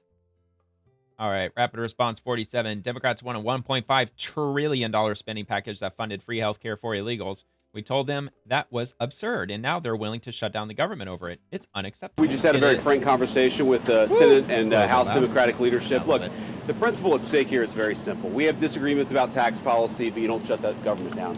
We have disagreements about health care policy, but you don't shut the government down. You don't use your policy disagreements as leverage to not pay our troops, to not have essential services of government actually function. You don't say the fact that you disagree about a particular tax provision is an excuse for shutting down the people's government and all the essential services that come along with it. If you look at what Chuck Schumer has said in the past consistently, it's whatever our disagreements are, let's negotiate with them. Let's talk about them. Let's figure out a bipartisan solution, but you don't shut the government down. In other words, you don't put a gun to the American people's head and say, unless you do exactly what Senate and House Democrats want you to do, we're going to shut down your government. That's exactly what they're proposing out there. Now, we have to remember, they're very frustrated. They say that they're very frustrated about the fact that this negotiation has not taken place until today. But if you look at the original thing they did with this negotiation, it was a $1.5 trillion spending package, basically saying to the American people, we want to give massive amounts of money, hundreds of billions of dollars to illegal aliens for their health care, while Americans are struggling to pay their health care bills. And that's why I know that the Democrats want to shut down the government regardless. It doesn't matter, because they know that that is an absolute non-starter for Republicans. They know this because we've got ICE all around the country trying to get all of the illegal immigrants out of here. And it also boggles my mind because 78% of Americans are in favor and support mass deportations. It's such a weird thing for them to stand on, that if we don't allow them to have funding for illegal immigrant health care, they're willing to shut down the government. It just doesn't make sense to me. And the Democrats are not pushing back, saying, no, we're not going to use that money for that. They're not pushing back against it. It's just, it's like they found one of the most ridiculous things that they could possibly demand, or else they're going to shut down the government. I mean, there's probably hundreds of different things that they could have demanded instead of that may have been a little more reasonable. It's an absolute non-starter, dude. Like, no, none of the Republicans are going to go for that, to allow illegal immigrants to get fucking health care, dude. We're trying to get them out of the country. That was their initial foray into this negotiation. We thought it was absurd. We told them it was absurd, and now they come in here saying that if you don't give us everything that we want, we're going to shut down the government. We think that's preposterous. We think it's totally unacceptable. And we think the American people are going to suffer because these guys won't do the right thing. They're I want to make one right final at the point Democrats here. for it. You will hear a lot from Senate Democrats, from House Democrats. And look, as soon as it shuts down, watch, they are going to start the gaslighting campaign with the Democrats, saying that the Republicans control the Senate, Republicans control the House. They're going to stand on that. That's all you're going to hear. You're not going to really hear much about healthcare at all. It's just going to be over and over 1,000 fucking times. They're going to keep saying that. Republicans control Congress. The Republicans, they control the White House. They're doing it, not us. That's what they're going to stand on, and they're going to try to just like beat that dead horse all the way into oblivion, into a fucking mud hole, to try to get that just ingrained into their constituencies' heads. I think that's what their plan is, because it seems to have worked in the past, where they just repeat the same thing over and over and over again, and eventually they're like, well, they said it to me 10,000 times. I guess it's just fucking true. That's about the fact that American healthcare policy is broken. Well, we know that American healthcare policy is broken. We've been trying to fix it for the 8 months that we've been in office, but every single thing that they accuse about being broken about American healthcare is policy the Democrats have supported for the past decade. So if they want to talk about how to fix American healthcare policy, let's do it. The Speaker would love to do it. The Senate Majority Leader would love to do it. Let's work on it together. Healthcare goods and services. services. Do it in the context of an open government that's providing problem. Essential services to the American people. That's all that we're proposing to do, and the fact that they refuse to do that shows how unreasonable their position is. I think we're headed to a shutdown because the Democrats won't do the right thing. I hope they change their mind, but we're going to see. We just had a very... Yeah, I've already said it enough times that I think this is going to negatively impact Democrats a lot more than it will Republicans. We'll just have to see, though. We'll have to see. CNN breaking news. Check this out. YouTube will pay $24.5 million to settle a lawsuit filed by President Trump after his suspension following the January 6, 2021 insurrection. And I decided to grab it from CNN because it's just so satisfying. And from New York, YouTube agreed to pay $24.5 million to settle a lawsuit. And this makes Alphabet-owned YouTube the last of the big three tech social media companies sued by Trump, which included Meta and then Twitter, now called X, to settle over his removal from their platforms. YouTube will pay $22 million to settle the claims made by Trump to the nonprofit Trust for the National Mall, which is dedicated to restoring, preserving, and elevating the National Mall to support the construction of the White House State Ballroom. So YouTube's going to help pay for the ballroom too. Pretty genius, President Trump, according to a court document. The social media company will also pay $2.5 million to settle with other plaintiffs, such as the nonprofit American Conservative Union. YouTube directed CNN to the court document when asked for a comment. Meta agreed to settle Trump's lawsuit for $25 million, and X settlement in February involved $10 million. And when they suspended his accounts, the platform said Trump's posts about the riot risked inciting further violence. Really? Yeah, no wonder they had to settle. At the time, legal experts said similar suits have been dismissed because tech companies have the right to run their platforms as they see fit. So this, I'm wondering if this is all tied in with YouTube coming out and saying that any conservative who was deplatformed from YouTube, or however they worded it, you're welcome back to the platform. We invite you to come back, especially if we suspended you with regard to COVID language that you were using. And they listed out a couple of things, but essentially they extended an olive branch to any conservative who was banned on YouTube. They want you to come back. They say that they're going to restore your channel immediately if you decide to come back to the platform. And I wonder if that is in somehow, if the settlement they're giving Trump might be entangled in with that, possibly, because they just came out with that last week. All right, so I'll link that if you want to check that out. Pretty good lawsuit settlement. All right, One American News accused Charlie Kirk assassin Tyler Robinson appears virtually in Utah court. See if they've got any details with regard to this. I highly doubt there's going to be any video on that. But I think they would have linked it if there was any video on that. But anyway, so Tyler Robinson, 22-year-old man charged with the assassination of Charlie Kirk, briefly appeared in a Utah court on Monday. Prosecutors have charged Robinson with aggravated murder, and they reportedly intend to pursue the death penalty. Monday's hearing was mostly procedural, focusing on appointing his legal counsel and reviewing evidence rather than substantive charges. His lawyer acknowledged that the case involves a substantial and voluminous amount of evidence. In Utah, defendants can waive their right to a preliminary hearing and proceed directly to an arraignment where they can enter their plea. Although Robinson appeared virtually, his attorney requested that his video feed be turned off, participating in the hearing by audio only, with the screen remaining black, according to the outlet KSL. Robinson and his newly appointed defense attorney, Catherine Nestor, who has over 30 years of experience, requested more time to review the evidence in the case before deciding whether to proceed with a preliminary hearing. Nestor emphasized that she needed to thoroughly assess all materials to ensure a fair defense, prompting 4th District Court Judge Tony Graff to chime in and assure that Robinson's rights would be protected. This case is still in its early stages, and the accused gunman remains in custody as the legal process unfolds, with the next hearing set for late October. All eyes will be on how the defense and prosecution prepares their arguments. The judge scheduled the next hearing for October 30th, and Robinson is expected to appear in person. So there you go, October 30th. If you're interested in following that, mark your calendar for that date. That's actually one of my cat's birthdays. My black cat. Her birthday's October 30th. Anyway, libs of TikTok, Illinois Governor J.B. Pritzker complains that Trump White House staff called the Democrat Party fascist. You literally cannot make this up.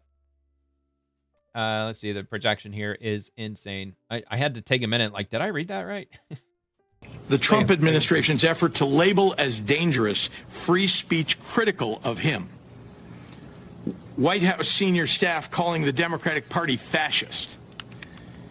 The Trump-appointed FCC chair threatening to revoke broadcast licenses and the approval of a merger in order to silence late-night comedians. Trump's threats to jail political opponents. I think that was Disney's decision, wasn't it? You cannot call this anything except an attack on the Constitution of the United States. Yeah, the Trump fucking lunatic, man. These people are fucking lunatics. They're crazy. Congressman Josh Breachin. Sorry, dude, I can't pronounce your name. I'm horrific with names. Anyway, the annual interest expense on the national debt currently stands at $1.13 trillion. That's how much money that the American people, the taxpayers, have to pay on the national debt. The interest. I don't know, man. Let that sink in for a second. It's basically the national deficit. It's a credit card. And the interest that we have to pay on that credit card is $1,130 billion a year. Over $1,000 billion a year. Just the interest. So anybody who's holding United States deficit money, they're happy. They're so happy because that interest money, it's just going to keep flowing forever. Because we're never going to be able to pay this down. And it's only going to go up. So it is officially over $1 trillion a year now that the government has to pay toward the national deficit. Meaning, where is it standing at right now? Does it have the amount? No, that's just the interest. I think we're almost at $40 trillion now. It's like $38 trillion that we owe. So if they hold it at 38 trillion and the deficit doesn't move up an inch forever, and if we pay $1.13 trillion a year, that's the amount it's going to be forever until we finally pay it down. It's absurd. It's insane. Almost double what it was 4 years ago. That's even more insane. The interest that we're paying on the national deficit is it's probably over double what it was 5 years ago. Fucking insane. This is 1.13 trillion flushed down the toilet for interest payments only, not principal payment. Yeah, see, I can't emphasize that enough either. That is just interest. 1.13 trillion, that's not bringing down the deficit at all. That's holding it exactly where it is. Again, comparing it to a credit card. If you've got like a $5,000 balance on your credit card and it's going to cost you like $1,000 per year in interest and you pay the $1,000, you're not dropping the principal at all. The principal's hovering at $5,000 while you're paying $1,000 a year forever just to keep it held at that rate. It's insane. Anyway, so this exceeds what we spend on our entire defense budget. Yep, we spend more on interest of our debt than our entire defense budget for the entire United States, the entire country. Absolutely insane. Okay, so they have an article, or do they? No, I don't think they do. Okay, never mind. That just links to House Budget GOP. Yep. Pretty amazing. Unbelievable. So Caroline Leavitt, Trump administration put $625 million toward keeping coal plants open, lowering energy costs. Hopefully it will. I don't know. We'll have to see. But yeah, they freed up a lot of federal land for coal mining, exploration, and all that fun stuff. So we'll move in a little closer. In case you're watching this on your phone, you want to read along. The Trump administration announced on Monday a $625 million investment to boost America's coal industry, a plan that aims to keep coal plants open, lower energy costs, and enable the U.S. to win the global race for dominance in artificial intelligence. U.S. Energy Secretary Christopher Wright made the announcement of expanded programs to help keep the coal industry on Fox Business Mornings with Maria, saying that the U.S. has awesome coal reserves that could be put to productive use. Quote, where'd it go? Here it is. There. We're going to export more of that coal. We're going to use it for the American industry, particularly as we reindustrialize, and it's going to continue to provide 15 to 16% of our electricity and enable us to reindustrialize and win the AI race. Yep, because this whole green and energy initiative with the Democrats, it really set us really far behind, especially compared to China. Because China, they don't have these extensive wind farms. They don't have solar farms all over the place. No, man, they're burning coal. And we need all this energy to pull ahead in the AI race. 100%. So anyway, the $625 million investment includes $350 million to modernize coal plants with reliable electric power and capacity, $175 million for coal projects that are expected to bring cheaper, more reliable energy to rural communities, $50 million to upgrade wastewater management systems to extend the lifespan of coal plants and reduce operating costs, $25 million to enable coal power plants to operate on dual fuel, and $25 million to support investments that will maintain boiler efficiency and reliability when utilizing 100% natural gas. And it goes on from there, but that's the gist of it. You know, that's the primary point of it. It'll be linked in the description if you want to take a look. foxbusiness.com. This comes from Donald J. Trump's Truth Social account. Our movie-making business has been stolen from the United States of America by other countries, just like stealing candy from a baby. California, with its weak and incompetent governor, has been particularly hard hit. Therefore, in order to solve this long-time, never-ending problem, I will be imposing a 100% tariff on any and all movies that are made outside of the United States. Thank you for your attention to this matter. Make America great again. President DJT. And from Newsmax, Social Security payouts are expected to continue normally despite a potential federal government shutdown on Wednesday. And they don't have an article. So, yep, they do. I'll just link it. It's on newsmax.com. And it'll be newsmax.com, Newsfront, Social Security. So should be able to see that in the description below. And moving on to the next topic at hand. Again from Newsmax, the Supreme Court is meeting Monday to discuss which appeals to consider for the upcoming term including Ghislaine Maxwell, according to a report. They probably have it linked down here too, don't they? No, they actually don't. All right. Well, I guess we're just going to leave that hanging. Guess we'll see. I mean, today's Monday, so I'm assuming they came to a decision by now. This was posted 4 hours ago, 5:30 p.m. So you might hear some news with regard to Ghislaine Maxwell dropping any minute. Probably already happened by now. Catherine Clark, we need one more signature to release the Epstein files, but Speaker Johnson won't let Rep-elect Adelita Grijalva take her oath and make it official. The GOP can run, but they can't hide forever. We're coming after the truth. And she's responding to Punchbowl News. House Minority Whip Catherine Clark and Democratic leaders are urging Speaker Mike Johnson to swear in Rep-elect Adelita Grijalva during a pro forma session on Tuesday, even if the chamber isn't voting. All right. Don't know the nitty-gritty details with regard to that, but if you want to check that out, punchbowl.news down below. And I don't know if I did comment on that or not. Oh, yeah, I said the Epstein victims said weeks ago that they were releasing their own list. Where is it? That's from yours truly, which they did. It was about a month ago. The Epstein victims, they came out. It was out in front of the House of Representatives, I think, out on Capitol Hill. And they said that we are releasing our own client list because we know better than anybody who victimized us, the survivors of Jeffrey Epstein. And so far, I haven't heard anything. I think I would have come across it if they actually released that list, but I haven't seen anything yet. So I don't know why it's taken them so long.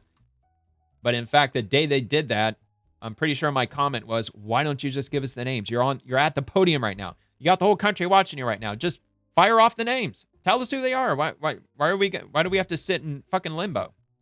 Why the suspense? Just tell us who victimized you. Anyway, U.S. Immigration and Customs Enforcement. Following Wednesday's sniper attack, Acting ICE Director Lyons speaks to the teams on the ground in Dallas before a criminal trafficking enforcement operation. ICE and its federal and local law enforcement partners will continue to enforce the law and protect communities. So there they are doing their big meeting. You got the marshals there. A lot of people gearing up for an operation. Hopefully they'll stay safe out there. And they'll keep crushing it, man. All right. Secretary Kennedy, another victory for Maha. Thank you, MDLZ, for leading the way by switching to natural dyes. You know, the Swedish fish, you know, those like gummies like that they sell. So that's definitely a love-hate candy. It's like a good and plenty. It's one of those candies where either you love them or you can't fucking stand them. It seems like Swedish fish is like pretty divided. You're either obsessed with them or you can't stand them. But anyway, I urge more companies to step up, follow this example, and help make America healthy again. So the Swedish fish maker Mondelez will switch food dyes to natural, not synthetic. I'm assuming they're aiming for probably 2027. That's what all the other companies that came out said, that they're switching to natural dyes. They're pushing for 2027 to make the switch. And coming from Senate Republicans, Iowa Senate candidate Jackie Norris paid an illegal alien over $300,000 a year to work with children as their superintendent. This is with regard to that Des Moines, Iowa school superintendent who had a visa that was issued in 1999. The visa expired. He never got it dealt with, and he found himself in the country illegally. Then he went to a court case in May of 2024, and they issued an order for removal. And he had been ducking and dodging authorities ever since. But in the meantime, he was given the position of the superintendent for the largest public school system in the entire state of Iowa. How do you like that? He was arrested with a loaded gun. Oh, yeah, that's another thing. Not only was he arrested with a loaded gun, he was also arrested in 2020 for illegal possession of a firearm. So this is the second time he got busted with a firearm, and he's not allowed to have one. He also was found with a knife. It was a non-folding hunting knife that he was caught with, and also $3,000 in cash. And he also led them on a police chase. He took off in his vehicle, and they chased after him. He bailed out of the car and ran into some like in a high brush field or whatever, and they found him out there. But anyway, this individual, Iowa Senate candidate Jackie Norris, she's calling for everyone to engage in radical empathy. Radical empathy? The fuck does that mean? Radical empathy. It seems fitting to take a page out of Dr. Roberts' book and Radical ask the empathy. community to engage in radical empathy as we work through this situation together. We do not have all the facts. So there is we shouldn't be caring. We should be radically caring. Like we should be ultra mega super radical with our empathy. much we do not know. However, You're on the losing what we side, do lady. know is that Dr. Roberts has been an integral part of our school community since also he an joined illegal over alien, 2 dude. years ago. During his time with our district, he has shown up in ways big and small. He was arrested with a loaded handgun, a fixed blade hunting knife, $3,000 in cash. I love that. Who was that? Brian Kilmeade? Yeah, it was. That was funny how he just dropped all that at the very end.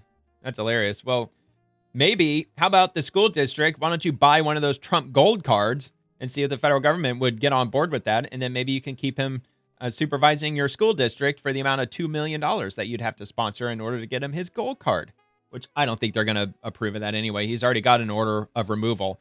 So if they want to do like a renew his visa, or if they want to pay for whatever, even that Trump gold card or whatever to get him to stay here, that ain't going to happen because the judge already signed his order of removal. He's out. He's gone. There's nothing that's going to keep him here. And I'm assuming that order of removal was probably after the appeals process. I'm sure it's a final order of removal. Dude is as good as gone. And I'm sure he's not the only person in the country who's qualified to run the largest school district in Des Moines, or in the state of Iowa for that matter. So I'm sure there's plenty of other people out there, even natural-born American citizens, who could do the job just as good, if not better. All right, moving on to Caroline Leavitt. Once again, quote, the Department of the Interior today announced the opening of 13.1 million acres of federal land for coal leasing, tripling the benchmark set by the landmark One Big Beautiful Bill Act and delivering on President Donald Trump's directive to restore American energy dominance. This decisive action will help strengthen our domestic supply chains and secure reliable energy. So how big is 13.1 million acres? Well, to make a comparison, the size of Yellowstone National Park, it's about 1 million acres, about 1 million acres. So we're talking an area 13 times the size of Yellowstone National Park. It's a lot of land. It's a lot of coal. And she's replying to Secretary Doug Burgum of the Interior, correct? I think he's of the Interior. Did I get it right this time? Yay, I got it right this time. Secretary of the Interior. Let's see. The president promised to put American energy workers first, and today we're delivering, from DOI.gov. Now, I'm running short on time, so I'll just link this in the description.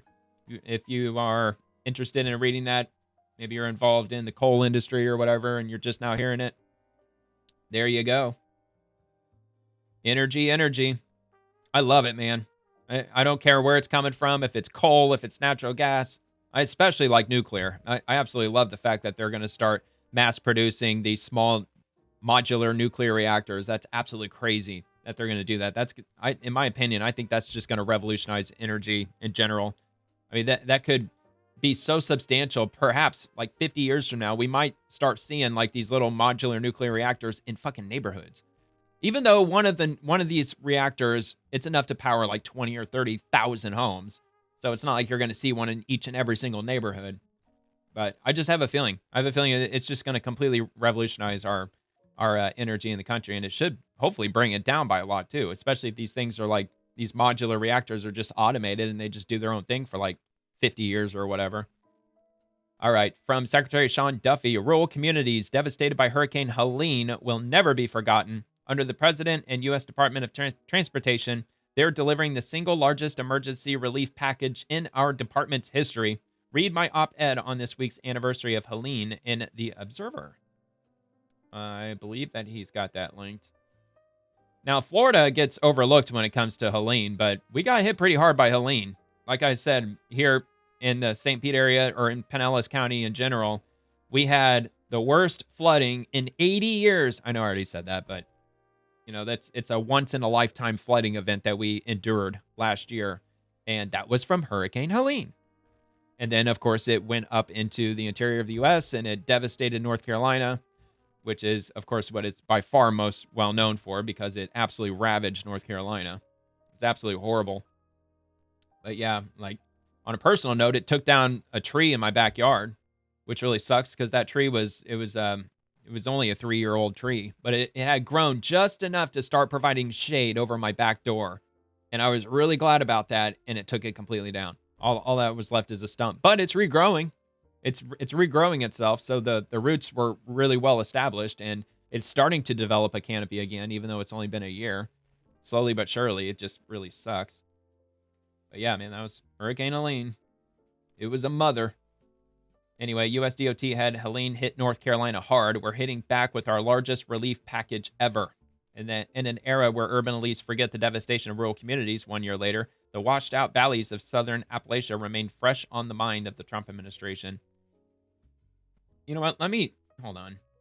Let me just open this up because there is a dollar amount. I know I already did. I just not familiar exactly where it opened. Oh yeah, is this it over here?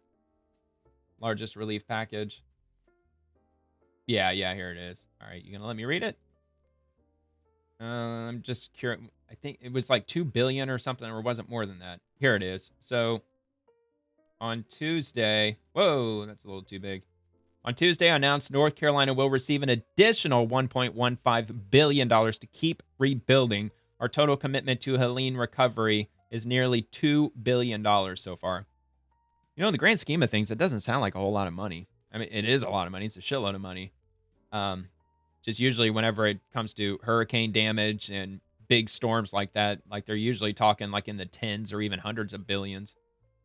But yeah, anyway, so that's the amount that they're funding or continued funding. Largest relief package ever. So very good. Yeah, because there was a section of Interstate 40 that was, I think it was I-40, wasn't it?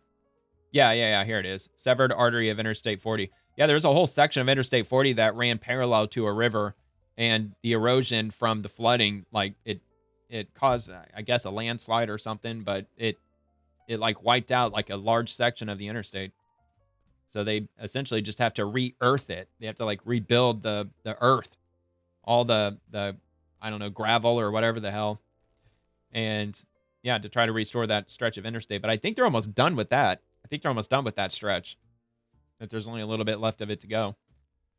All right, so let's head back and down to the next one. Rapid Response 47 once again. Donald J. Trump, Truth Social, in order to make North Carolina, which has completely lost its furniture business to China and other countries, great again, I will be imposing substantial tariffs on any country that does not make its furniture in the United States. Details to follow. Good news, man. It's good news for North Carolina. Good news for everybody. And this is from Roger Stone. James Comey and I were charged with the exact same crimes. Why did 29 heavily armed FBI agents storm my house at 6 a.m. to arrest me after tipping off CNN while James Comey still has not voluntarily surrendered for his arrest and has until October 9th to do so? Well. It's because the Democrats weaponize the government against conservatives. We know the answer. Of course, it's a rhetorical question, I think. But yeah, so I just felt I probably should point that out, as Roger Stone did. You got 100,000 likes for that, man. All right, CDC from 12 hours ago. 20 people are sick in 15 different states with 19 hospitalizations and 4 deaths. Do not eat affected foods, especially if you are at high risk for listeria infection. And they have in parentheses, if you're pregnant, if you're age 65 or older, or if you have a weakened immune system. And they link an article here, but the image, it says, food safety alert update, listeria outbreak linked to prepared meals. Do not eat Fresh Realm beef meatball marinara linguine meals. Check notice for full details. Very specific, but yeah, there's the image. I'm not familiar with it. I've never seen that dish before in my grocery store. Fresh Realm beef meatball marinara linguine. So, yeah, apparently it's got listeria in it, and you don't want listeria. You definitely don't want that. So, 3 additional illnesses have been reported. Let's see, the linguine meals, after they tested positive for the outbreak strain. The pasta that went into the beef meatball marinara linguine meals has tested positive for listeria, but additional information is pending to determine if the samples taken from the pre-cooked pasta is the same strain making people sick. Do not eat affected foods, return them, or throw them out. And these are the Best Buy dates, just in case you happen to have one. September 22nd, 2025, September 24th, 25th, 29th, 30th, and October 1st. So if you have any of those used by dates, throw it out, because it's probably got listeria in it, or it might. 12-ounce clear plastic tray packages labeled market side linguine with beef, meatballs, and marinara sauce. All right.